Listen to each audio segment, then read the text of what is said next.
the catalyst for leaving my job was realising that my work was being really skilled and doing well at my work was having an impact, a detrimental impact on our economy, and specifically depriving our government and probably some governments around the world, when dealing with international clients, depriving those governments of their ability to raise taxes, the correct amount of revenue to invest in public services.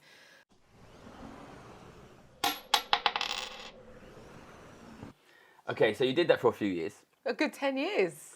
10 years. Yeah. And then you decided that you didn't want to do that anymore. Yeah, after my road to Damascus moment. So what are you doing now?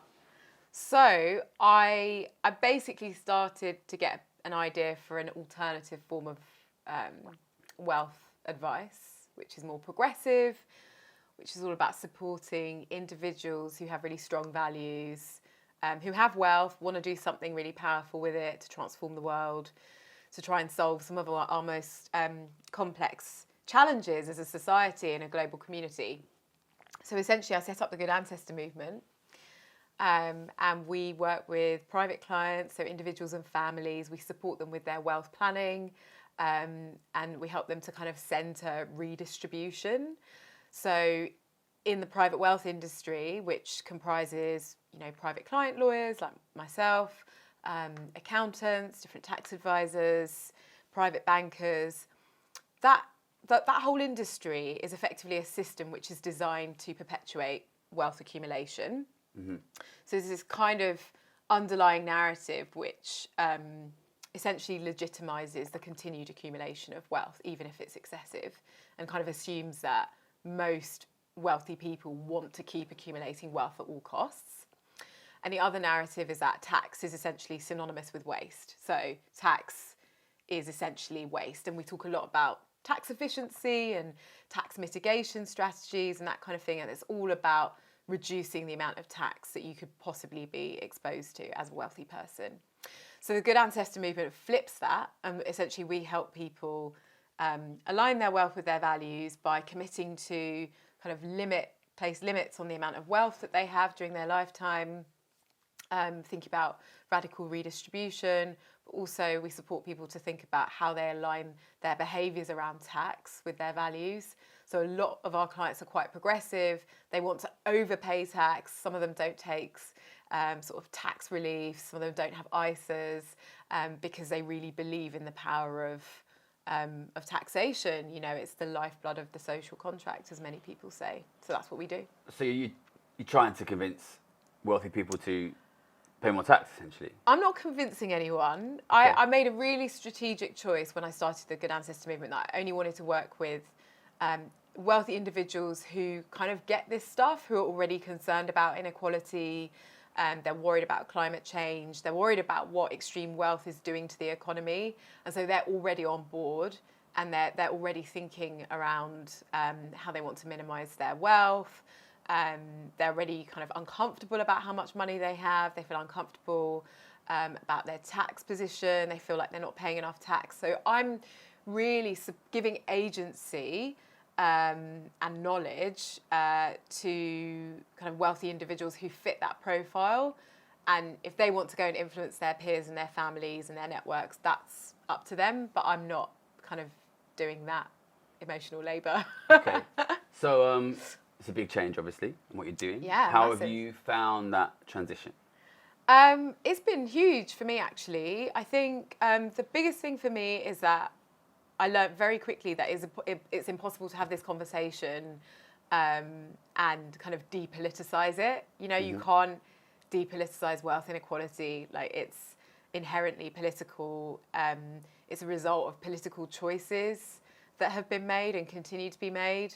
And I'm not, I'm someone that was raised in quite a social justice oriented family, quite political, and I had strong political views, but I wasn't particularly open about that. I'd never imagined that I'd be talking in the media or publicly about wealth taxes, wealth inequality, and that's something that's kind of part of the day-to-day role now, and that has taken quite an adjustment. But I really believe in the cause. We need to see economic justice, and we have to kind of mobilise and organise in order to do that, and part of that includes speaking about that publicly.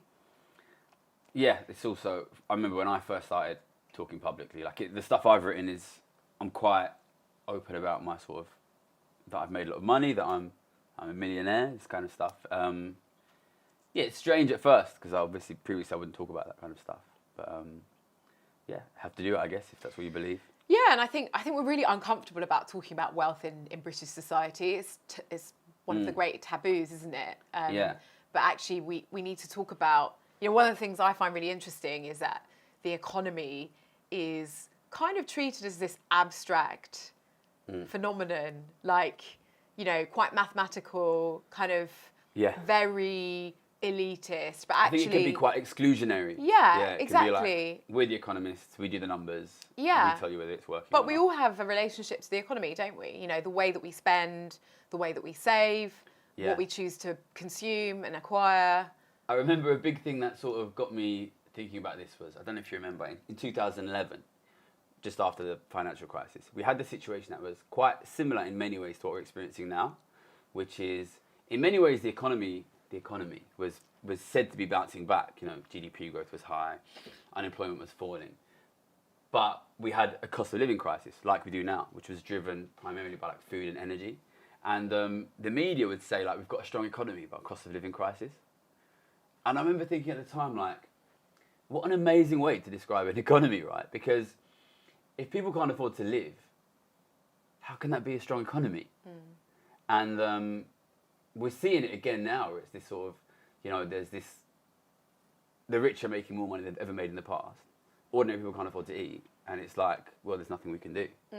And that's the problem that you come into when you have this economic realm, which is just dominated by wealthy people. And a big part of what this channel is supposed to be about is just to let people know, like, this is what's happening, so that people can defend their interests. Yeah, and this is the problem where we have GDP, gross domestic product, as a measure of, the health of an economy, a country's economy, when it doesn't, all it does is measure the total amount of kind of... Yeah, it's a total, right? It doesn't tell you anything about, well, how are these people doing versus how are those people doing? So if you have something like now, where simultaneously living standards of ordinary people are really falling quickly, but living standards of the rich are rising really quickly, then GDP has been rising. GDP now is higher than it was pre-crisis. But, like, are the living standards of ordinary people higher than pre-COVID? No, they're collapsing, That's the problem, the numbers just look at averages. And, I'm in the economics profession now, and when the economics profession is full of rich people, then they think things are getting better, and they say the numbers are getting better, and the experience of ordinary people just gets totally ignored. Yeah, and I think this is really important, because part of the problem is, you've got to tell the whole story, and we're only getting one side of the story. When we see that GDP is growing, but we know that wealth is not being evenly and equally distributed. We know that prosperity isn't being shared, but we don't hear about the experience of the people who are on the losing side of GDP growth. What drives me mad is, like, I've been in economics now from a lot of different angles in my life, right? I studied at LSE, I studied at Oxford, I worked in the city, now I write in the economics media, and I'm sort of involved in, like, activist economics, and I've worked with people from think tanks. And every single one of these economic spaces has almost no people from a poor background. Every single one of these spaces. So, like, every single space we have in our society where people are able to, like, speak about economics publicly, there's nobody there from a poor background.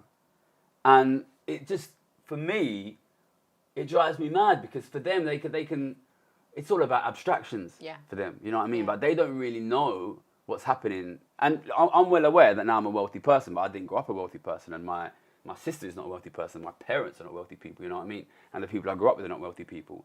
But then, I mean, that's the reason why I sort of transitioned away from, like, writing for The Guardian and things like this towards making a YouTube channel.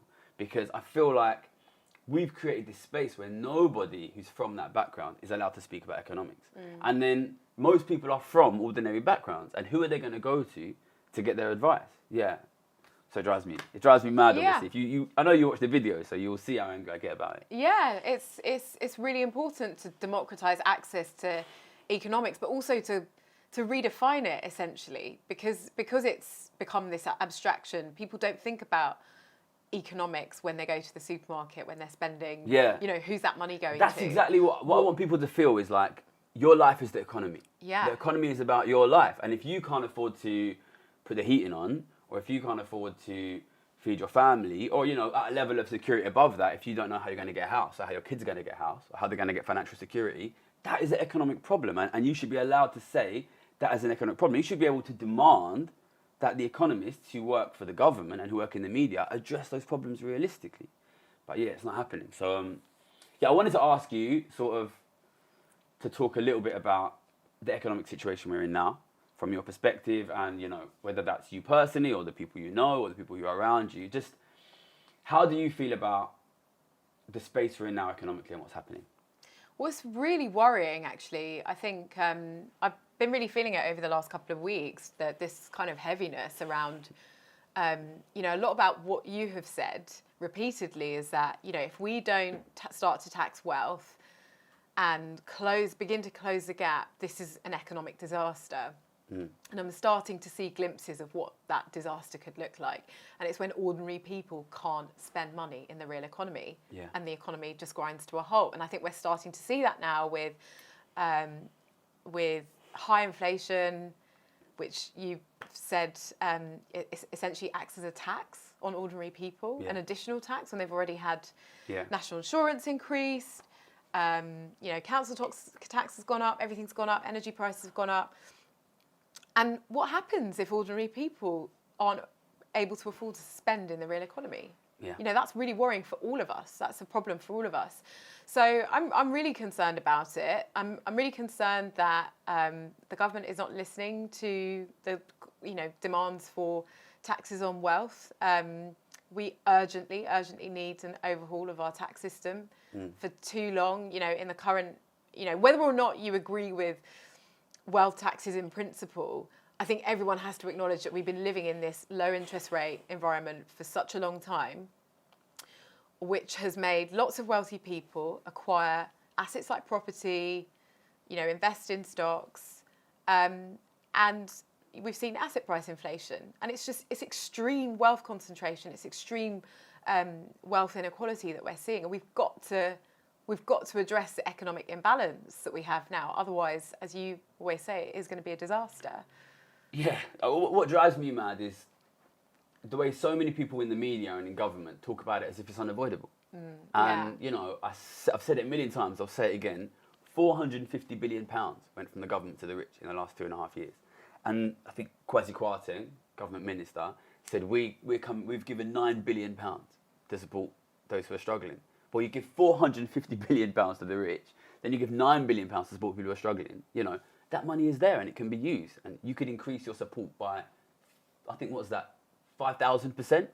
It's 500 times more, 50 times more. 5,000% you could increase your support if you were to take this money back. Okay, so one of the questions we get most on the channel is, what can I do? So I want to ask you, what would you like people to do? And that can be, I don't know if you want people to get involved in your project you're doing, or other ways you think people can help avoid this disaster.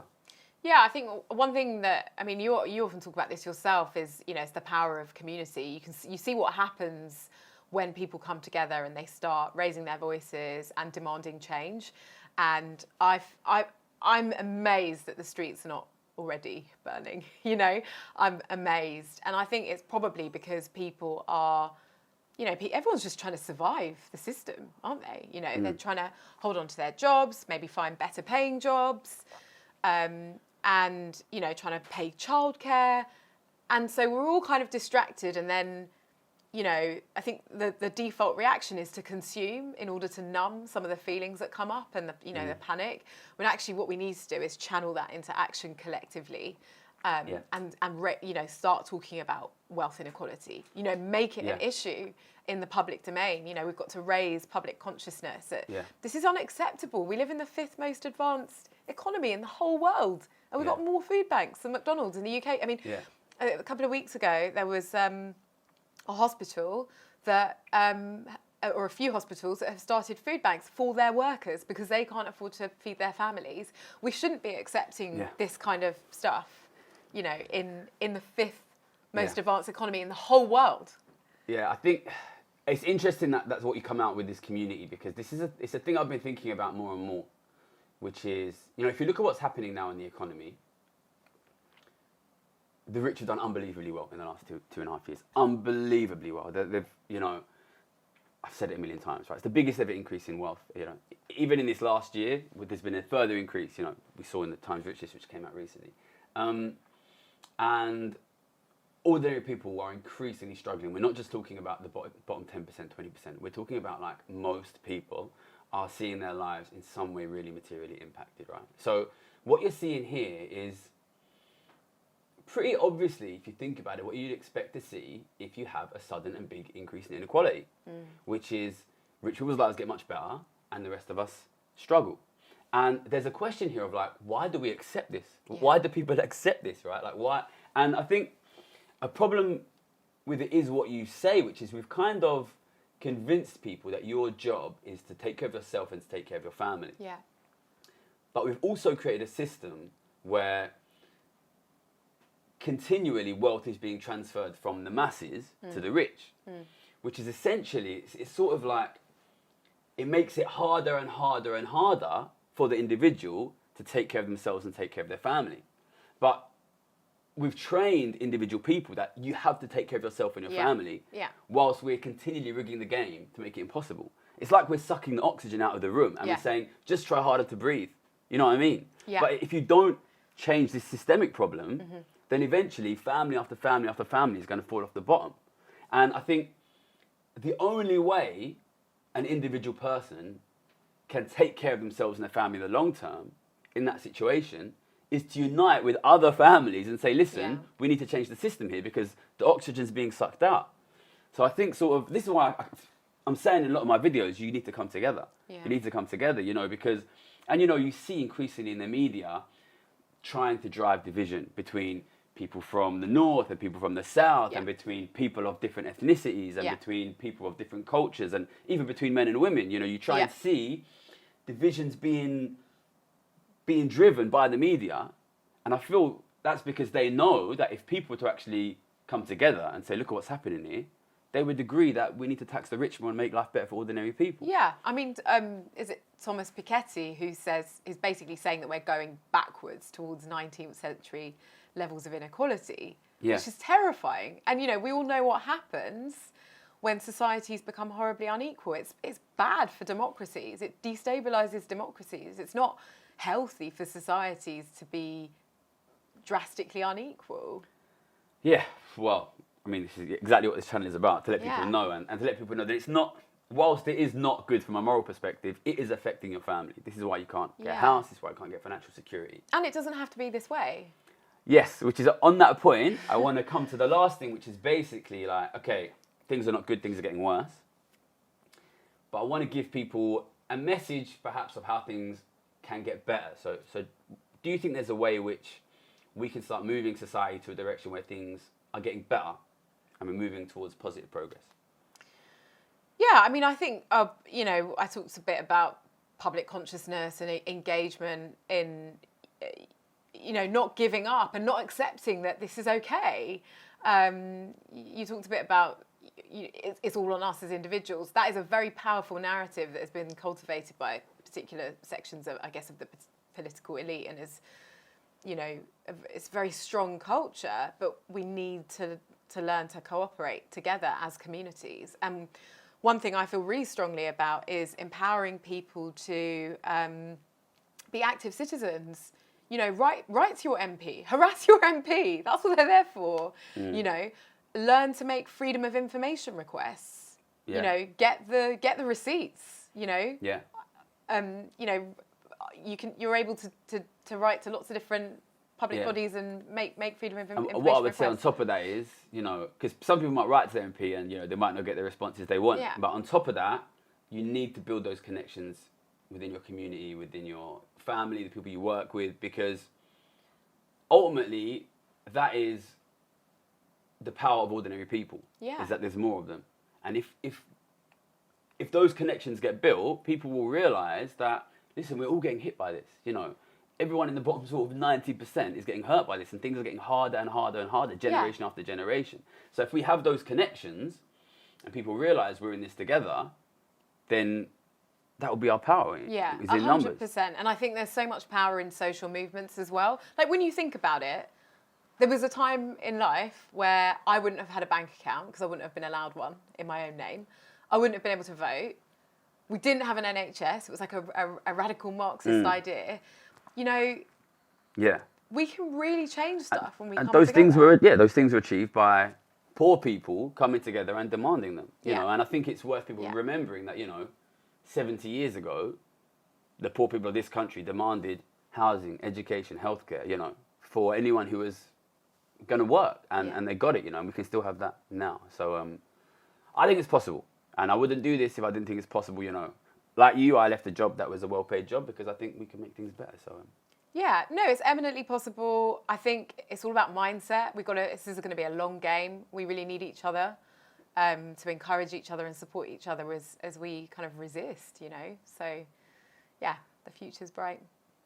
Hopefully, if people come together, it can be. I think that's pretty much done. Good answers to the movement, Stephanie Brobbey. If people want to follow you, is there anything they should do? Yeah, they can follow me on Twitter. I'm at Steph_Brobbey. Okay, and I think that's all. Thank you very much for the work that you're doing. And if we need any more people to come and let the fans know what's happening with the super rich, hopefully we'll get you on again sometime. Thank you very much for coming on. Thanks, Gary. Thanks for having me. Okay, all good? Nice. But it's about coming back to the issue that it's about the system. The system is this way by design, and that's what we continually have to change. And the system wants you to think it's your fault individually, and then it's on you as an individual. But we have to change the system, and we can only do that through, you know, political action. It's about the system, but it's also about power. Like if you create a setup of power where like all of the power is in this 1%, and the bottom 70, 80% have basically no power, well, if you play a game, a competitive game with no power, you will lose the game. But we still do live in a democracy. That 70, 80% can come together and say, well, no, let's change the rules. Let's change the balance of power. Yeah. Let's give ourselves as a group a chance. So, you know... But first they need to know they can change the rules, that the rules can be changed. Because we operate as if the rules are fixed. Yeah, and this is a good question, actually, because, you know, I talk about taxing the rich. And back when I first started doing this, people used to come back and say, oh, you shouldn't tax them because blah, blah, blah, it's not good for the economy. Now what comes back is you can't tax them because they'll leave. So this is a good question from someone who has some tax background. Do you think it is possible to tax the rich? No, I do think it's possible to tax the rich, but because, again, it's all by design. I think there are ways of, you know, lots of people do have UK assets, which might be tied up in various kind of offshore structures, but there are ways of taxing them. There are ways of creating transparency so that you look through structures, or the law can be designed to tax wealth. Again, it's all about design, and it's about political will. I think one thing that was illuminating for me is we have this kind of debate going around, oh, you can't tax the rich, they'll leave, you can't tax the rich. Suddenly we decided we want to tax Roman Abramovich, one of the richest men in the world, okay? And he, you know, he fucked off to wherever he went, right? But Chelsea Football Club is still in Chelsea, and don't disappear, can't take it with him. And what happened? He lost it 100%. So I think this is a good demonstration that, you know, ultimately, you know, rich people are rich people. They're not magicians. These guys are not Gandalf. You know, if we want to tax them, we can tax them. Yeah. And I think it's the, you know, if you want to ask why don't we tax them, you might also want to ask, why do we have a chancellor who is the 222nd richest man in the country, and his father-in-law is one of the richest men in the world? You know, maybe, you know, is he going to want to tax the super rich? So, yeah, I think we can, 100%. Yeah, I mean, another thing, I don't know if you noticed, I compared this year's tax list, so the list of Britain's like largest tax contributors, with the previous year's rich list, so the 2021 rich list. Very little overlap in the top 10. When you look at the top 10 richest individuals and families. Yeah, that shows some of them do pay tax and some of them don't. So, you know. Yeah, but also, you know, it was someone who wasn't in the top 10 that was like the largest contributor. So it's just, it's interesting, we should be critiquing and interrogating this kind of, these kinds of levels of wealth and who is contributing to the economy and to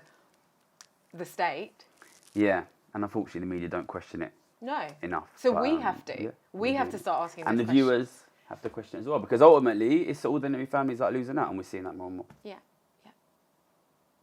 Happy with that? Yeah, I'm happy. I'm just going to ask one or two more questions. Yeah. Is that okay? You don't need to run. Are you sure? Yeah. Yeah, I just... He's lost his question. I did. I lost my question for you. It was too spicy. Saying we can tax them. Whether or not we can actually tax them. Oh, of course. It's so frustrating, though. Exactly what. So it was a follow-on from what you said, that the biggest contributors are not actually the highest earners. And then quite often Gary gets comments like, well, why don't you just pay more tax? And it's like, this shouldn't be a voluntary tax code. That's not how we fix things. Yeah, I mean, it's interesting your choice of word as well, because you said the highest earners. It's not necessarily people that are earning, they're owning assets and their assets have shot up in value. So I know quite a few people who during the pandemic years, their portfolio of investments went up 25%, And okay, maybe just before the pandemic, there was a bit of there was a dip, but most people have made, most very wealthy people have done quite well out of the pandemic. I heard the average billionaire in the US doubled their wealth. Yeah, I mean, it's no coincidence in the UK this year, when you look at the rich list, 177 billionaires, which is up 6 from 2021, and is the highest level of billionaires on record. No coincidence that that's happened after pandemic years. What drives me mad is that never gets put next to the fact that ordinary people can't afford to eat. It's just like, if you put those two things next to each other, how obvious does it become that the way to solve this is to tax those super rich people more?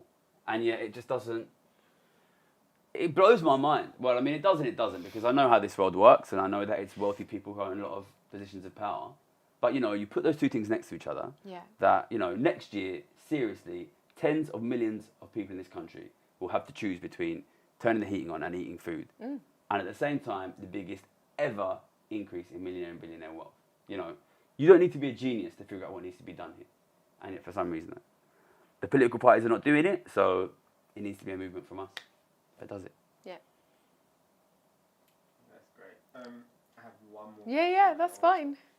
So I think it's wonderful what you do, by the way, what you've done, your career change. I think you said something about you managed to take on, I don't want to misquote you, but you managed to take on some clients from before. Is that correct? Or? No, I haven't. I haven't directly transferred any clients over from previously. They're quite my current client base is quite different in the sense that they're very values oriented, where a lot of my clients were kind of quite mainstream, traditional wealth holders. Yeah. I mean, it must have been so difficult for you to make that decision. But did you get any kickback or any? Did people try and discourage you? I mean, your previous clients, your previous employers, for example, or even now when you're seeking clients, do you get? I mean, I can imagine some people are like, why would I do that? Yeah, it's a good question. I mean, I had really good relationships with my team and my previous firm, and I honestly used to skip into work. I loved my job, honestly, but it became untenable for me. I couldn't stay doing that job because I was in direct conflict with my values, and what I was doing was fundamentally incompatible with the world that I wanted to see, a fairer society. So it was a difficult decision, and I think on an ongoing basis, I still have good relationships with the people I used to work with, and obviously I've chosen to pursue a path that is in alignment with their values, and I don't want that to be as if I'm judging them for what they do, but at the same time, I have made a very conscious choice to pursue a different path because I saw that I was directly in conflict with my own values. So it's uncomfortable, but I think the thing is with a lot of this stuff around the economy, it is uncomfortable. But we have to ultimately, I think, pursue a life that is in alignment with our own values around what kind of society do we want to be living in? what kind of future do you want your children to have, your grandchildren? You know, even if you don't have kids, you know, what kind of world do you want to live in?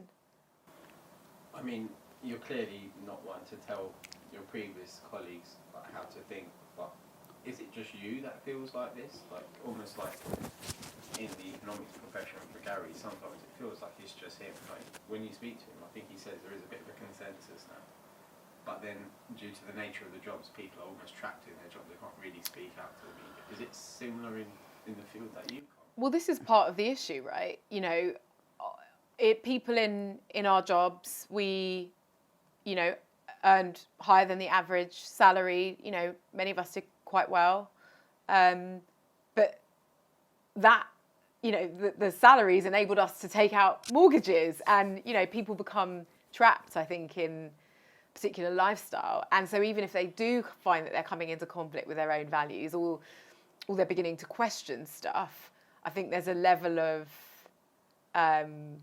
you know, of like cognitive dissonance, basically, where they feel that they acknowledge the fact that they're coming into conflict, but they're just going to keep doing what they're doing because they kind of have to. You know, someone told me that nursery costs are like £1,800 a month. You know, that's before you've put food on the table and paid your mortgage. So it's very difficult. People find themselves in a really difficult position. I do think there's definitely, you know, advisors that have reached out to me that are interested in what I'm doing and are beginning to question their own work, and at least wanting, you know, at the very minimum to be able to create space for a new kind of wealth stewardship, which isn't aggressively kind of tax avoidant and doesn't focus only on the continued accumulation of wealth.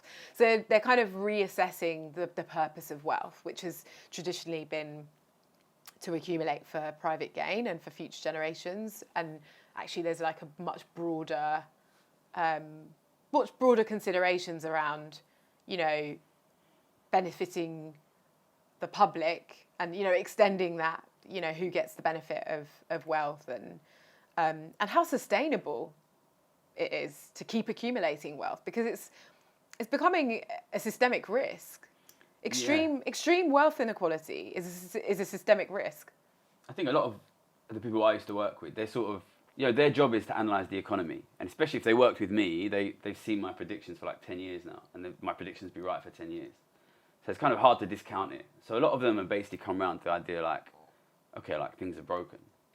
But they tell themselves, well, I can't do anything to change it. But at the same time, I think they start to realise now, you know, these are people who are focusing on building wealth for the next 10, 20, 30 years. But the current system we have of making the rich like rapidly, much, much richer, and the masses rapidly, much, much poorer, is like obviously politically unsustainable. So it becomes inevitable that we will get like significant political changes. You know what I mean? And it's not impossible that you'll get the kind of political changes we saw in the 1930s. You know what I mean? You know, you can't just impoverish the masses without giving them anything back. And so I think even for the wealthy, you know, it starts to be like, well, what's happening now is actually not even secure for us, because, you know, I don't like to say it, but it's inevitable now that there is going to be political turmoil in the next 10 or even, to be honest, 2 years, the way that things are going. But these people are comfortable. They've got comfortable lives. And I think ultimately, you know, some of these people, you know, one of my former colleagues joined Patriotic Millionaires, you know, but ultimately these are the guys who are not on the sharp end of it, you know. So the reason I do what I do is because I want ordinary people to come back and force some sort of positive change. Because if you don't get positive change, you will get negative change. But, you know, some change is inevitably going to happen, you know. And I think, you know, we will see that. And I'm out there fighting so that it's good, because if it's not good, it will be bad. Really encouraging answer, but it's just, I don't know, it's discouraging sometimes, because it feels like these are just single voices out there in an ocean of, but you know, it's looking the other way. And you mentioned about getting behind like a movement, and like what other movements are there to get behind? But you know, that's why I did this. If there was another movement for me to get behind, there would be no Gary's Economics. I did this because I need to do something that's going to actually bring ordinary people in, understand what's happening, and like get them active, coming together to like force positive change. But you know, look, one thing I want to say is like, I don't want people to get depressed. You know, I know the situation is bad, but look, I'm doing everything I can, but most people, I can afford to do this and do this unpaid. Most people can't, you know. So I think people need to work out, like, where am I? Look, and if you're just struggling to pay the bills, then struggle. Do what you can. Support your family. That has to be your priority number one. And it's when you have a little bit extra time that you get behind, you support the message, you share the message, you build bonds with your community. You can't beat yourself up, you know what I mean? Like, I wouldn't be doing this if I had a family to take care of that I couldn't afford to take care of, you know what I mean? Not many people are in this situation where they have the money, where they have the time. I mean, sharing this video is going to help, right? Yeah, that's it. Yeah. We all play different parts in the system, in the movement, and, you know, some of us will carry a heavier burden for other people. But sharing this, talking about it, actually, you know, keeping it on the public agenda, that's part of the movement. Yeah, I think like, for most people who are just trying to make things work right now, I wouldn't ask anything more than support, share with your friends, speak with your friends, because I know things are hard and I wouldn't ask for more than that. And then that is enough. You know what I mean? And if you are somebody who has more to contribute, you know what I mean, you have some special connections or you have some extra time, then you can try and do more. But like, you know, you just do what you can. Yeah. That's it. You do what you can, you know what I mean? Yeah. Thank you. Sorry if it was repetitive. No. And obviously you do a lot, Sim, making the videos. Man behind the camera. Critical piece of movement infrastructure. Honestly, media is so important. So don't beat yourself up, man. You do your bit. It's just depressing. I don't know how. Obviously, I don't know you well, Steph, but I don't know how he's not like clinically depressed. I know. Sometimes borderline. Oh dear. But something you actually said earlier, like I think you said you were like surprised people aren't. The streets are burning. Yeah. I was like, should I be think saying people that? have been beat down. I think people have been beaten down a little bit, unfortunately. Yeah, I see it. No, because people are just trying to survive capitalism. Yeah. They're just trying to survive. And then when, you know, consumption and consumerism is a pacifier. Yeah. Right? Because we want to feel good about ourselves, think, oh, I don't want to cook, so I'm just going to order, you know, Deliveroo. Or I really feel like going to the cinema or, you know, whatever, you know, going to the casino. And then what are they doing? They're putting more money back in the system towards wealthy people. Because who owns the stuff that And I would encourage ordinary, and I know, like, if you can save up money and buy assets, you should try and do it. And I know I feel like I've got strong emotions on both sides because I know how difficult that is. And I don't want to make people feel worse. At the same time, if you're struggling to do that, understand that the system is making that happen. And it's not personal failing on you. But yeah, I would encourage ordinary people and poor people to do anything you can to protect your assets of yourself, your family, your community, 100%. Yeah, and do what you can, like, you know, paying into your pension and, making the most of the small things that are available. Some people are even, you know, I saw something about, like, lots of single parents clubbing together to buy property together. And, yeah, that might not be for everyone, but for someone who wants that stability. But just crucially, if you're struggling to build those assets up, understand that this is a systemic issue and lots of people are struggling. And it's been made, increasingly, it's based on what family you're born into, you know what I mean? So if you come from a poor family and you're just being able to, if you're just keeping your head above water, sustaining your family, you should be proud of that because it's not easy, it's increasingly difficult. Yeah. So it's like, I'm torn between these two things. I want to make people feel proud of what they're achieving in a game that is often rigged against them, but also encourage them to like do what you can to protect the interests of yourself, your family, your community, and understanding that means that it's not easy. It means doing your bit yourself for your family, but also stepping forward to build that community that we will use as a basis for positive change.